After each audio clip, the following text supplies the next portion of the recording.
An eerie purple light. A scuttling sound. Darkness, consuming the very little light which emanated from some mysterious place in the cavern in which I stood. Ancient hieroglyphs of some mighty civilization which met its untimely demise eons ago. The strange surreal feeling coming from the bottom of my heart told me to wander on to the light. The vivid images of my entire life started to flash before my eyes, perhaps from fear. Yet, the linger of adrenaline which pulsed through my veins gave me the courage to continue my quest to understand everything which I can comprehend. And as I reached the light, a godly feeling shot through me.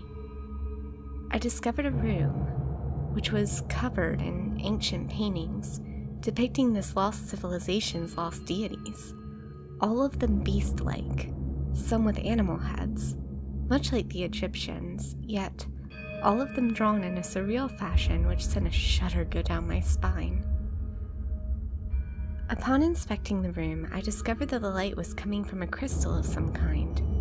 The smell of death and decay were in the air, and a strange scuttling sound was coming from the darkness, which was now strangely consuming the room.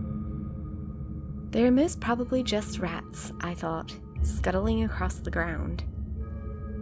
I walked across this tomb only to find a giant pit. Above it was a sign which appeared to have seen better days. Roughly translated, it said, "Those who defy us will be sent into the fiery pit of hell."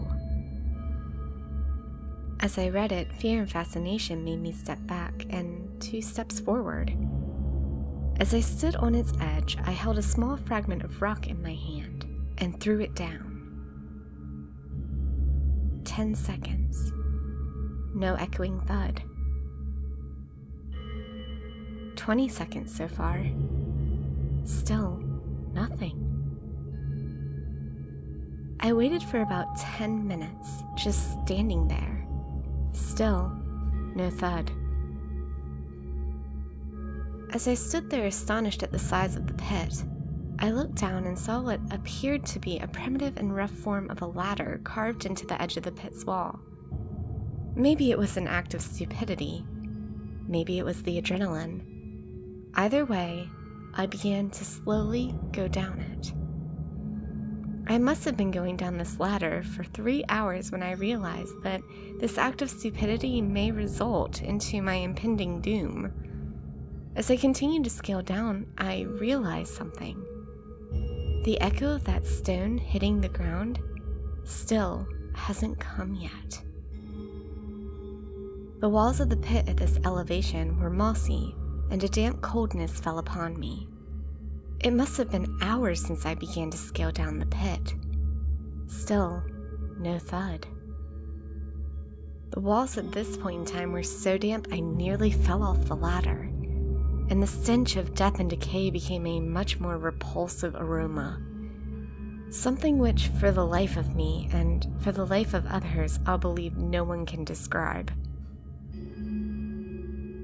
I began scaling down this wall 20 days ago. The rations which I kept in my backpack are now gone, and my lamp is no longer helping me as I ran out of gas. I am writing this as I am scaling the pit's wall. I can no longer take this pit any longer. Hallucinations of beasts are beginning to take control of my vision, and any source of communication with my fellow archaeologists who are a kilometer away from the surface of the pit is now impossible. If you are reading this, then you have found my dead body in the pit. My grip is slipping from the ladder. The beasts on the hieroglyphs, they're coming.